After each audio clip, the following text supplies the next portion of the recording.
Estimados estudiantes, les saluda la profesora Cretis Márquez Benítez y hoy estaré con ustedes abordando el tópico Aplicación y cumplimiento del derecho y la legislación ambiental. En este sentido, estaremos abordando dos grandes tópicos: qué es el marco institucional para la gestión y conservación ambiental y cuáles son los instrumentos de control ambiental tipificados en Venezuela. Iniciemos entonces con el estudio del marco institucional para la gestión y conservación ambiental. ECURRED define a este como la existencia de una estructura organizativa estatal dotada de autoridad y competencia suficientes para la aplicación, ejecución y control de la política y la gestión ambiental, encaminadas estas al logro de un desarrollo económico y social sostenible. La determinación de este marco institucional ambiental presupone entonces la determinación de atribuciones y competencias administrativas entre los órganos y organismos estatales encargados de la gestión ambiental. La adecuada gestión ambiental transita entonces necesariamente por estructuras administrativas que llevan a vías de hecho las políticas aprobadas por el Estado, en este caso el Estado venezolano. Los principios entonces del marco institucional ambiental son la centralización y descentralización y la sectorialización y transsectorialización. En el primer caso se prevé la determinación de facultades, autoridades y competencias de los órganos y organismos nacionales, pero también se confiere atribuciones suficientes a los órganos, organismos e instituciones locales para que puedan adoptar las decisiones que correspondan para una adecuación a la problemática ambiental específica de cada localidad. En el segundo principio, la sectorialización y la transsectorialización, se trata de incluir en la estructura estatal un marco transsectorial para que la gestión ambiental no quede relegada a las aristas económicas y sociales del Estado. Es decir, que la gestión del ambiente también juegue un papel preponderante en los intereses del Estado. En Venezuela, este marco institucional para la gestión y conservación del ambiente viene encabezado por el Ministerio de Ecosocialismo, anteriormente llamado Ministerio del Ambiente y los Recursos Naturales. Este ministerio busca impulsar la construcción colectiva del ecosocialismo, consolidar la reforestación y la recuperación de las áreas degradadas, impulsar el reciclaje y la gestión de la basura, fortalecer la formación ecosocialista, garantizar la conservación y manejo sostenible de los parques nacionales, las áreas protegidas y la biodiversidad, e implementar una gestión del territorio tomando en cuenta las consecuencias del cambio climático y la sequía. En este sentido, sus tareas se han dividido en servicios y trámites correspondientes a la administración de la diversidad biológica, el patrimonio forestal, la gestión de la calidad ambiental, la gestión territorial del ambiente y el manejo de los desechos y residuos. Adicionalmente a este Ministerio de Ecosocialismo existe todo un conjunto de instituciones con competencia en materia ambiental que ustedes más adelante podrán estudiar. Ahora bien, ya cayendo en cuáles son los instrumentos legales del control ambiental, debemos saber que en la Ley Orgánica del Ambiente se consideran herramientas de la gestión del ambiente la ordenación del territorio, la planificación, la evaluación y el control ambiental. Pero, ¿qué entendemos por control ambiental? En ese sentido, debemos hacer alusión a lo establecido en la misma Ley Orgánica del Ambiente, en donde se establece que el conjunto de actividades realizadas por el Estado conjuntamente con la sociedad a través de sus órganos y entes competentes sobre las actividades y sus efectos capaces de degradar el ambiente puede ser denominado como control ambiental. Y es que adicionalmente esta ley establece que son objetivos de la gestión del ambiente bajo la rectoría y coordinación de la Autoridad Nacional Ambiental, prevenir, regular y controlar las actividades capaces de degradar el ambiente, al mismo tiempo de establecer los mecanismos e implementar los instrumentos para el control ambiental. Se debe tener claro además que es el Estado, a través de la Autoridad Nacional Ambiental, quien ejercerá el control ambiental sobre las actividades y sus efectos capaces de degradar el ambiente, sin menoscabo de las competencias de los estados, municipios, pueblos y comunidades indígenas en aquellas materias ambientales expresamente asignadas por la Constitución y las leyes, garantizando entonces la gestión del ambiente y el desarrollo sostenible. Es el Estado quien debe implementar planes, mecanismos e instrumentos de control preventivo para evitar ilícitos ambientales. Pero también el Estado, a través de sus organismos competentes, deberá desarrollar y promover programas, planes y proyectos de medición y control de la calidad ambiental. En Venezuela se establece que son dos los instrumentos legales de control ambiental: los instrumentos de control previo y los instrumentos de control posterior. En el caso del control previo, este control es ejercido a través de autorizaciones, aprobaciones, permisos, licencias, concesiones, asignaciones, contratos, planes de manejo, registros y demás que establezca la ley. Mientras que el control posterior es ejecutado a través de la guardería ambiental, la auditoría ambiental, la supervisión ambiental y la policía ambiental. A continuación, nos pasearemos un poco por las características de cada uno de estos instrumentos legales de control ambiental. Entonces, cuando hablamos de los instrumentos de control ambiental previo, las autorizaciones o aprobaciones hacen referencia a aprobaciones o autorizaciones para la ocupación del territorio, para la afectación de los recursos naturales renovables, para la utilización o manipulación del material genético modificado, para el acceso a los recursos genéticos, para el ejercicio de la caza o de la pesca, para la exportación e introducción y reintroducción de materiales recuperables provenientes de residuos no peligrosos. Cuando se habla de permisos, podemos obtener permisos de afectación de recursos naturales renovables, de tala y de poda, para el uso y aprovechamiento de los bosques y árboles, un certificado de exportación o reexportación referente a especímenes de la flora maderable, o permisos para el funcionamiento de bancos de germoplasma y semillas forestales. En el caso de las licencias y concesiones, pudiésemos obtener licencias o concesiones para el aprovechamiento de aguas con fines de abastecimiento a poblaciones agrícolas y recreacionales sin fines de lucro o con fines de lucro. En el caso de las asignaciones, cuando tenemos asignaciones de marcas o aretes metálicos para ejemplares de fauna silvestre y sus productos.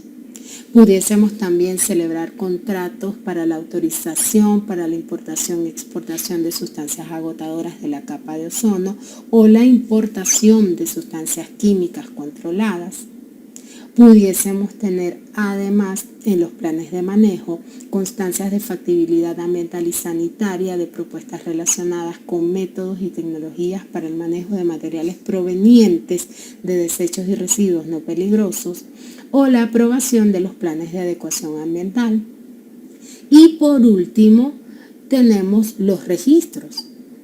El registro de empresas recuperadoras de materiales aprovechables, el Registro Nacional de Industrias Forestales o el registro para el funcionamiento de viveros forestales comerciales o el registro de actividades capaces de degradar el ambiente. procedimientos administrativos vinculados con los instrumentos de control previo, se seguirán los principios y normas establecidos en las leyes orgánicas de procedimientos administrativos y de la administración pública, salvo lo dispuesto en otras leyes y normas especiales que rijan la materia ambiental. Toda persona natural o jurídica, pública o privada, que conforme a la ley solicite o pretenda la obtención de cualquier instrumento de control previo ambiental para la ejecución de una actividad capaz de degradar el ambiente, deberá acreditar suficientemente el derecho que le asiste y cumplir con los requisitos exigidos en las normas ambientales. Asimismo, toda persona natural o jurídica, pública o privada, podrá oponerse a cualquier solicitud de instrumento de control previo ambiental siempre y cuando exprese claramente las razones de hecho y de derecho que le asisten, acompañando los documentos probatorios pertinentes. Serán nulos de nulidad absoluta y no crearán derechos a favor de los destinatarios los instrumentos de control previo ambiental dictados en contra de las disposiciones establecidas en la Ley Orgánica del Ambiente.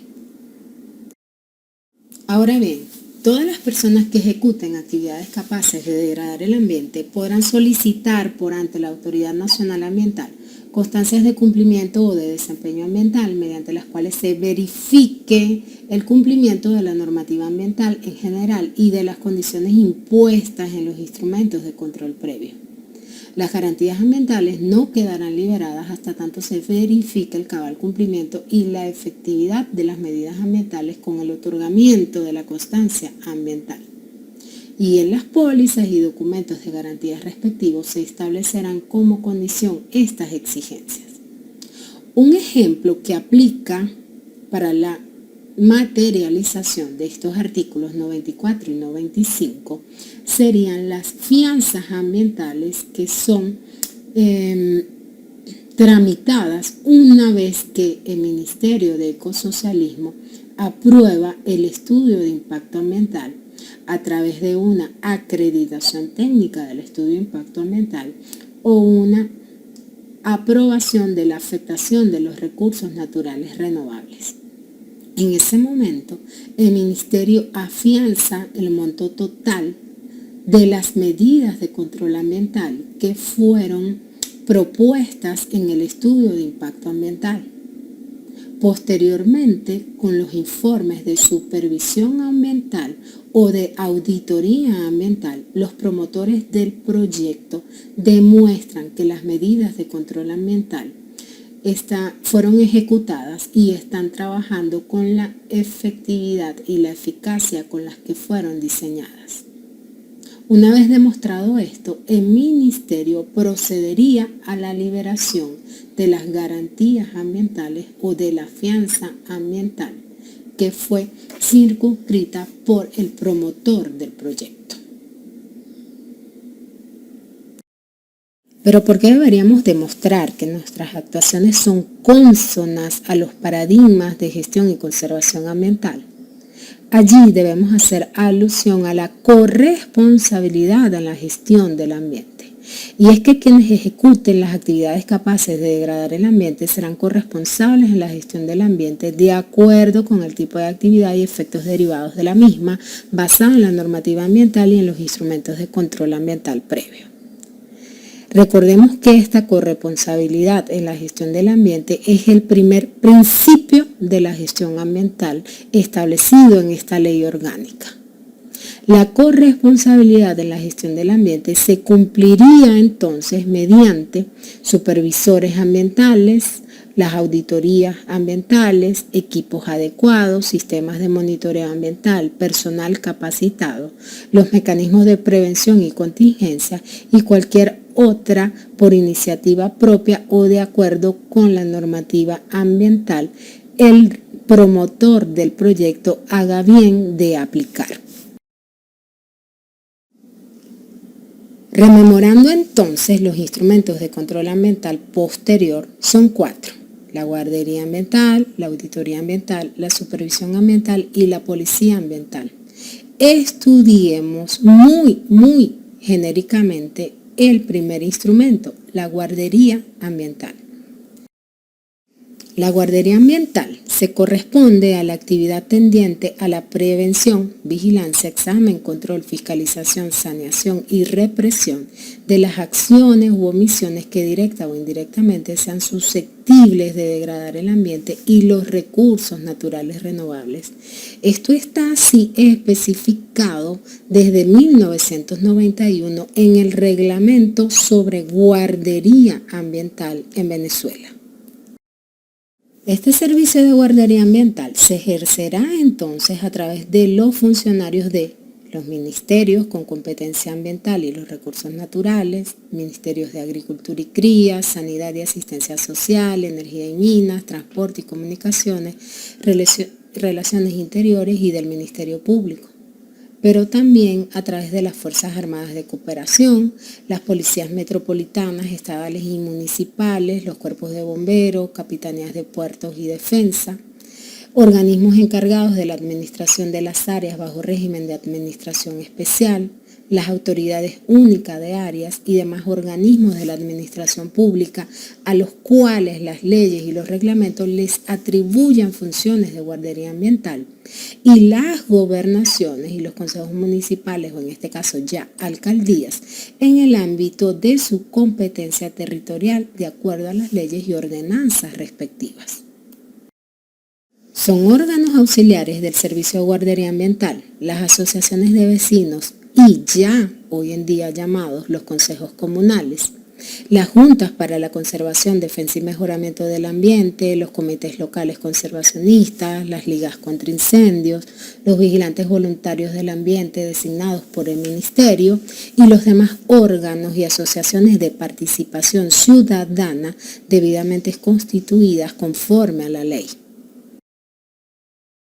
Adicionalmente, son instrumentos de coordinación para la ejecución de la guardería ambiental, el Plan Nacional de Guardería Ambiental, los planes estadales de guardería ambiental, los reglamentos de las áreas bajo régimen de administración especial y las actas convenios que en ejecución de la guardería ambiental sean suscritas con entes públicos o privados.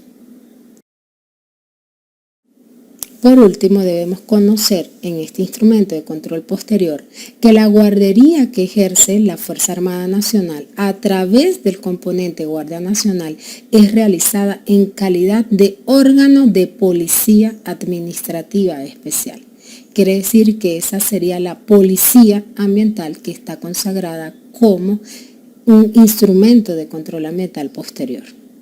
Los funcionarios de la guardería ambiental, representantes del poder público, están facultados para tramitar en el marco de sus competencias y de conformidad con la normativa sobre la materia lo conducente ante la comisión de un hecho punible ambiental o de una infracción administrativa, todo esto en garantía de la conservación del ambiente y del desarrollo sostenible. Ahora bien, cayendo en el instrumento supervisión ambiental, debemos saber que el decreto 1257, las normas sobre evaluación ambiental de actividades susceptibles de degradar el ambiente, establece que la supervisión ambiental de los proyectos se adelantará conforme a lo previsto a un plan de supervisión ambiental. En donde se formula ese plan de supervisión ambiental, se formula dentro del cuerpo del estudio de impacto ambiental y sociocultural. La elaboración entonces de este capítulo de plan de supervisión ambiental estará a cargo del personal especializado del ente responsable de la actividad o del consultor ambiental que haya ejecutado el estudio de impacto ambiental y que cumpla además con el requisito de registro establecido en estas normas, es decir, que sea un consultor ambiental acreditado. ¿Y cuál será el papel del supervisor ambiental? Pues no es más que verificar el cumplimiento del plan de supervisión ambiental formulado dentro del estudio de impacto ambiental. Deberá ir a campo entonces a verificar que el plan formulado se esté cumpliendo a cabalidad. Y dentro de la formulación de ese plan de supervisión ambiental, el consultor ambiental debió formular las acciones a seguir para verificar el avance de las actividades del proyecto, de las medidas previstas en el proyecto como sistemas de control ambiental previstos y de las medidas de control ambiental propuestas dentro del estudio de impacto ambiental. Pero no es solamente verificar el avance de estas medidas, sino también es evaluar la eficacia y la eficiencia de estas medidas. ¿Están funcionando conforme a el objetivo que fueron diseñadas? Esto lo tiene que verificar el supervisor ambiental. Pero también deberá verificar el cumplimiento de las medidas y condiciones establecidas en las autorizaciones y aprobaciones para la ocupación del territorio y la afectación de los recursos naturales. Asimismo, el plan de supervisión ambiental deberá tener las herramientas para que el supervisor pueda identificar impactos ambientales no previstos y proponer las medidas correctivas adicionales a las que hubiese lugar. Al mismo tiempo, deberá considerar además instrumentos que le permitan reportar incidentes o accidentes potenciales y las correspondientes medidas aplicables. Ahora bien, si detallamos cuál es el contenido de ese plan de supervisión ambiental, nos encontramos en primer lugar con que el plan debe mostrar el área de influencia del proyecto, es decir, el espacio territorial susceptible de ser afectado directa o indirectamente por las acciones del proyecto. En ese orden de magnitud deberíamos estar mostrando cuál es el área de influencia físico-natural del proyecto y cuál es el área de influencia social del proyecto. Asimismo, el plan de supervisión ambiental debería estar mostrando las características generales y específicas del proyecto. ¿A qué se refieren las características generales del proyecto? La ubicación del proyecto, el objetivo o los objetivos del proyecto y la justificación del proyecto. Mientras que las características específicas del proyecto van a considerar la identificación y descripción de cada uno de los componentes del proyecto, haciendo principal énfasis en los diagramas de insumos, procesos y salidas de cada uno de los componentes del proyecto. Del mismo modo, se deberán entonces listar las acciones capaces de modificar el ambiente tanto en construcción como en operación y mantenimiento del proyecto, si fueron considerados análisis de opciones en el desarrollo de la ingeniería de detalle del proyecto, cuáles son los instrumentos de control ambiental previstos por el proyecto para controlar impactos ambientales, cuál es la identificación de los riesgos socionaturales y los tecnológicos inmersos en la construcción y operación del proyecto, entre otras características que permitan establecer cuáles serían los posibles efectos tanto de la construcción como de la operación y mantenimiento del proyecto. En ese sentido, pues el plan de supervisión ambiental deberá mostrar cuál fue la metodología para la identificación, selección, descripción y evaluación de impactos ambientales y obviamente sus correspondientes resultados, es decir, cuál es la significancia de cada uno de los impactos ambientales que fue evaluado para el proyecto estudiado. Asimismo, debe presentar un resumen de las medidas de control ambiental propuestas, es decir, aquellos instrumentos técnico-administrativos para prevenir, mitigar, corregir o compensar los impactos ambientales negativos significativos evaluados en el tópico anterior. Asimismo, debe mostrar cuáles son las variables sujetas a seguimiento, es decir, cuáles serían los programas de seguimiento que integran el control ambiental posterior. Y así ya se cae en las herramientas de supervisión ambiental para evaluar la ejecución de las actividades del proyecto o de las medidas, la aparición de impactos ambientales no previstos, el seguimiento del cumplimiento de las condicionantes impuestas por el Ministerio en los permisos y la ocurrencia de riesgos tecnológicos que se traducen en incidentes o accidentes. Asimismo, este plan de supervisión debe reflejar los responsables y las responsabilidades de cada uno de los distintos miembros de la organización. Y por último, debe establecer cuáles son los lineamientos para la presentación de los resultados. Por ejemplo, los informes se presentarán de manera mensual, de manera bimensual o de manera trimestral. Esto debe ser abordado en la redacción del plan de supervisión ambiental. Si se hace supervisión ambiental durante la construcción del proyecto, se pudiese entonces visualizar si es necesario hacer alguna enmienda en las medidas de control ambiental a objeto de evitar que los impactos ambientales negativos se conviertan en daños ambientales. Lo mismo puede ocurrir con la aparición de impactos ambientales no previstos. Si se hace supervisión ambiental y se reportan estos impactos ambientales no previstos, se debería de una vez proponer las medidas de control de estos impactos ambientales no previstos, evitando entonces que estos se magnifiquen y se conviertan en daños tanto biofísicos como sociales.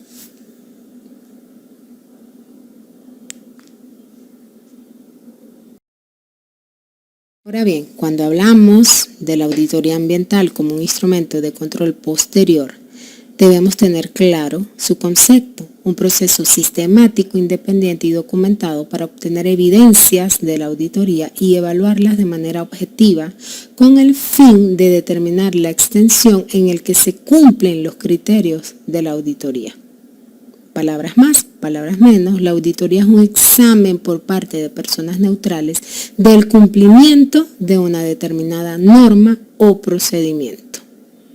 Estas auditorías ambientales son auditorías realizadas sobre el cumplimiento de las normas de gestión ambiental.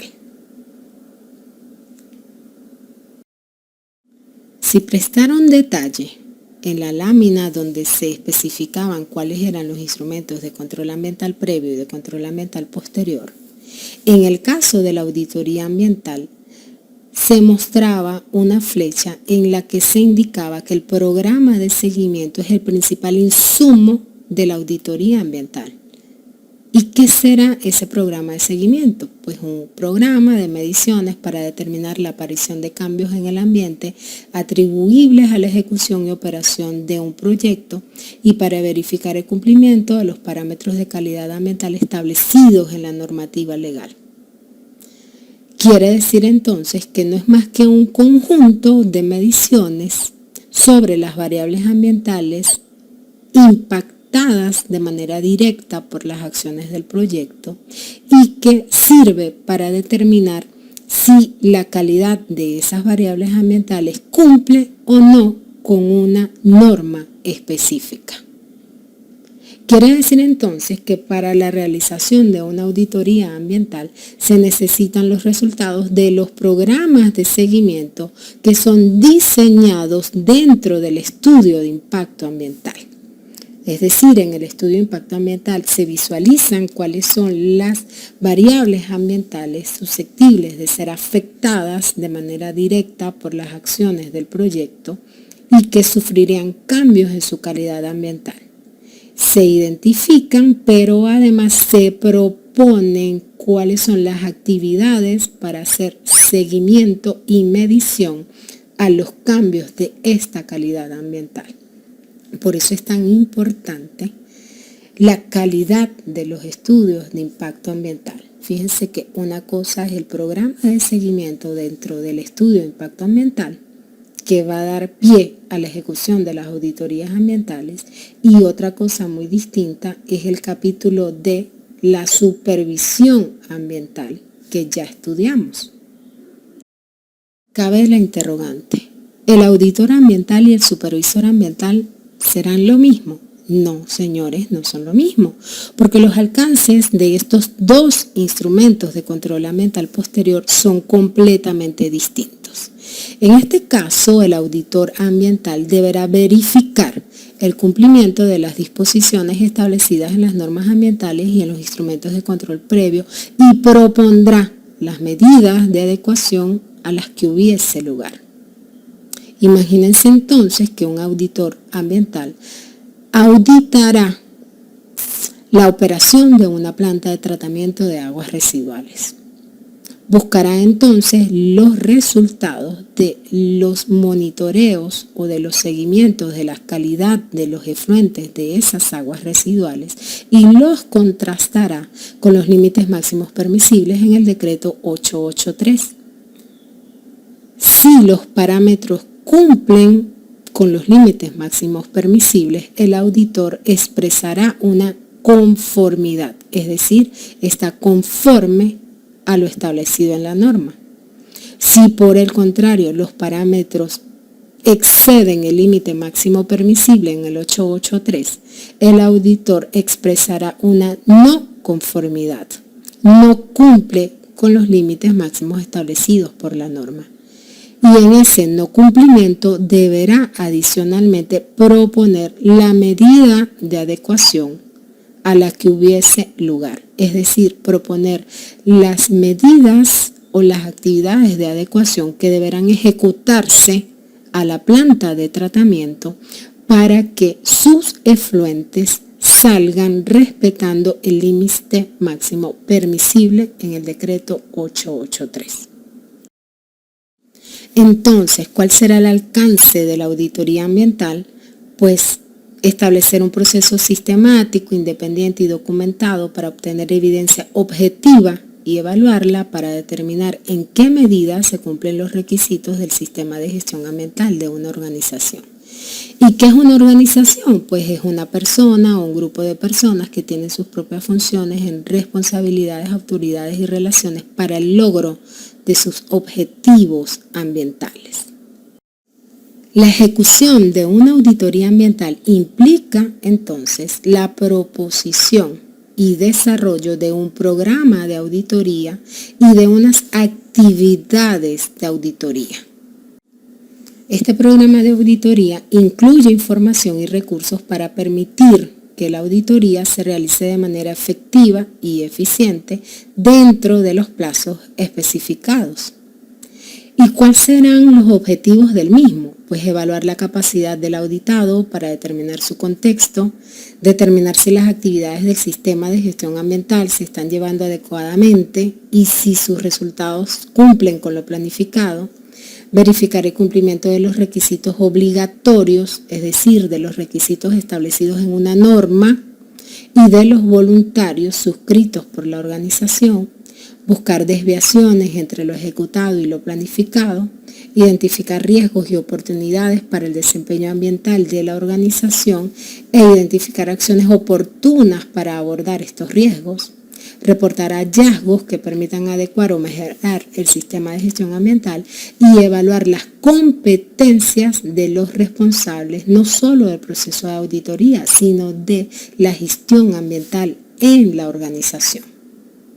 Conforme a esto, en el programa de auditoría se debe establecer en primer lugar cuáles son los objetivos del mismo, ejecutar la determinación y evaluación de los riesgos y oportunidades, establecer el plan, implementar el plan, iniciando la auditoría, preparando las actividades de auditoría, realizando la auditoría, preparando y distribuyendo el informe de auditoría hasta completar la auditoría y hacer un seguimiento periódico del plan de auditoría. Todo esto para revisar y mejorar a futuro el próximo plan de auditoría. Recordemos que la auditoría es un procedimiento periódico. Por ejemplo, pudiese darse el caso de que una organización decida ejecutar auditorías semestrales o auditorías anuales. Entonces, si se fijaron, dentro de la formulación y ejecución del plan de auditoría están insertas las actividades de auditoría. ¿Y qué serán esas actividades de auditoría? Pues en primer lugar, el establecimiento del contacto con el auditado, la determinación de la viabilidad de la auditoría, la realización de la revisión de la información documentada, la planificación de los objetivos, alcances, criterios de la auditoría, la ubicación de las áreas de procesos a auditar, cuáles serían los métodos que se van a emplear en la auditoría, el establecimiento de las funciones y responsabilidades de los miembros del equipo de la auditoría, así como de los guías y observadores o intérpretes que nos acompañarán en la ejecución de la auditoría, la asignación de los recursos apropiados, la asignación de las funciones y responsabilidades del equipo de auditoría y la preparación de la información documentada para ejecutar la auditoría.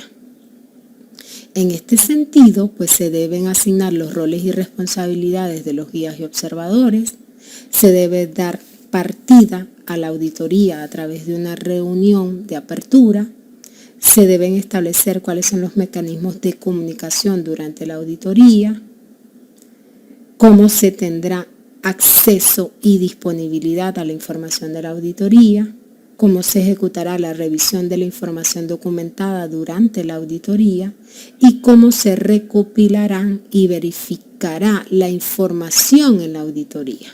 Es decir, cuáles son las fuentes de la información, cómo se hará la recolección mediante los muestreos, cuáles serían las evidencias a utilizar en la auditoría y cuáles serían las metodologías de evaluación de esta información de acuerdo a los criterios de la auditoría.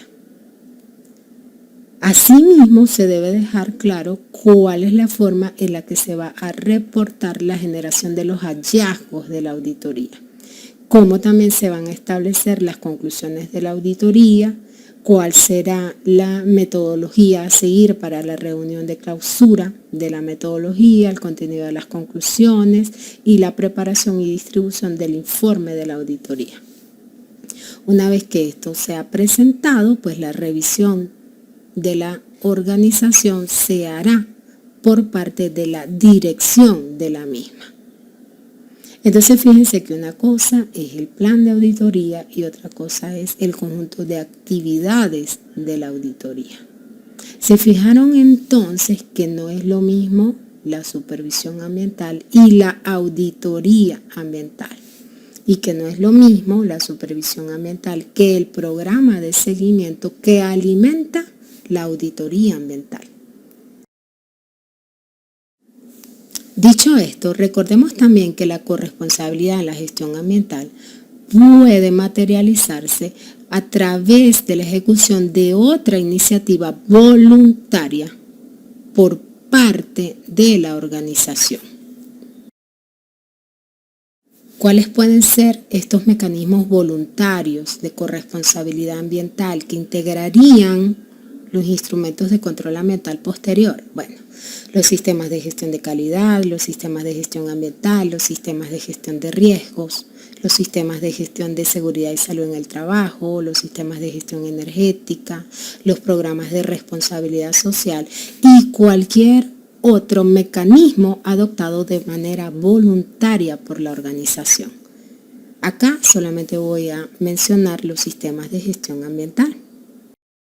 Un sistema de gestión ambiental es la parte del sistema general de gestión que incluye la estructura organizativa, la planificación de las actividades, las responsabilidades, las prácticas, los procedimientos, los procesos y los recursos para desarrollar, implantar, llevar a efecto, revisar y mantener al día la política ambiental de una organización. Entonces, dentro de una organización que decida utilizar un sistema de gestión ambiental, la gestión ambiental puede entenderse como el conjunto de actividades coordinadas para dirigir y controlar a esta organización en todas las actividades relativas al ambiente. En ese sentido, el sistema de gestión ambiental constituye una herramienta que capacita a una organización a alcanzar el nivel de comportamiento ambiental que ella misma se propone. Por eso es que es un instrumento de control voluntario. Deben saber que existen numerosos sistemas normalizados de gestión ambiental, es decir, normas que dan las directrices para la formulación de estos sistemas de gestión ambiental. Los más utilizados son los establecidos por la serie de normas ISO 14000 y el denominado reglamento EMAS del sistema en inglés del Sistema Comunitario de Cogestión y Ecoauditoría de la Unión Europea. Este último define el sistema de gestión ambiental como aquella parte del sistema general de gestión que comprende la estructura organizativa, las responsabilidades, las prácticas, los procedimientos, los procesos y los recursos para determinar y llevar a cabo la política ambiental de la organización. ¿Cuáles son los beneficios de estos sistemas de gestión ambiental como instrumento de control ambiental posterior voluntario? Pues mejorar la imagen y la reputación de la organización ante sus clientes y ante la sociedad, abrir nuevos mercados internacionales y por ende una mayor oportunidad de crecimiento y expansión del mercado, posibilidad de captar clientes sensibles ante el tema del equilibrio ambiental, la reducción del gasto en energía eléctrica, combustible, agua y materias primas, el ahorro en el tratamiento de emisiones, vertidos o residuos mediante los planes de manejo o de reducción, la participación en concursos públicos que exijan la certificación, por ejemplo, exigen certificación ISO 14001 de sistemas de gestión ambiental, y el aseguramiento del control y cumplimiento de la mayor cantidad de requisitos legales obligatorios relacionados con los temas ambientales, es decir, el aseguramiento del control y cumplimiento de la mayor cantidad de normas legales que restringen, limitan o condicionan la operación de esa organización. Un sistema de gestión ambiental bajo el ambiente ISO 2015 o ISO 14001-2015, pues contempla la ejecución de 4 fases: la fase de planificación, la fase de ejecución, la fase de evaluación y la fase de actuación. En la primera fase, pues se trata de ejecutar el contexto de la organización, la estrategia de liderazgo y la planificación del sistema. En la segunda fase se definen cuáles son los mecanismos de soporte y operación del sistema. En la tercera fase se identifican cuáles son las estrategias para la evaluación del desempeño ambiental. Y en la cuarta fase, en función de los resultados de la evaluación de desempeño ambiental, se establecen las acciones a seguir para la mejora continua de ese desempeño ambiental. Por último, como un instrumento de control ambiental posterior voluntario, quiero hacer referencia a la responsabilidad social. Esa responsabilidad de una organización ante los impactos que sus decisiones y actividades ocasionan en la sociedad y el ambiente mediante un comportamiento ético y transparente que tome en consideración los intereses de sus partes interesadas, cumpla con la legislación aplicable y sea coherente con la normativa internacional de comportamiento ambiental y que además esté integrada en toda la organización y se lleve a la práctica en sus relaciones. Esta responsabilidad social puede dirigirse a todo tipo de organizaciones privadas, públicas y no gubernamentales, independientemente de cuál sea su tamaño, sector o ubicación geográfica. Esos son los principios que rigen esta materia de responsabilidad social en las organizaciones: la rendición de cuentas, la transparencia, el comportamiento ético, el respeto a los intereses de las partes interesadas, el respeto al principio de la legalidad, el respeto a la normativa internacional de comportamiento ambiental y el respeto a los derechos humanos. ¿Y cuáles serían las materias fundamentales que rigen a esta responsabilidad social? Pues la gobernanza, los derechos humanos, las prácticas laborales, la gestión ambiental, las prácticas justas de operación, los asuntos de consumidores y la participación activa y el desarrollo de la comunidad. En el caso muy puntual de la gestión del ambiente, una organización que realmente practique la responsabilidad social deberá prevenir la contaminación, hacer un uso sostenible de los recursos, ejecutar o diseñar medidas de mitigación y adaptación al cambio climático y garantizar la protección del ambiente, la biodiversidad y la restauración de los hábitats naturales. Bueno, nos hemos pasado entonces de manera muy general sobre estos instrumentos de control ambiental posterior. Sé que quieren saber un poco más, no obstante, en esta primera asignatura, esta es la profundidad en la cual deben manejar estos instrumentos. Ya en el tercer periodo de este programa de maestría, estudiarán detalladamente los instrumentos de supervisión ambiental y de auditoría ambiental. Les invito entonces a seguir con la clase de guardería ambiental. Muchas gracias.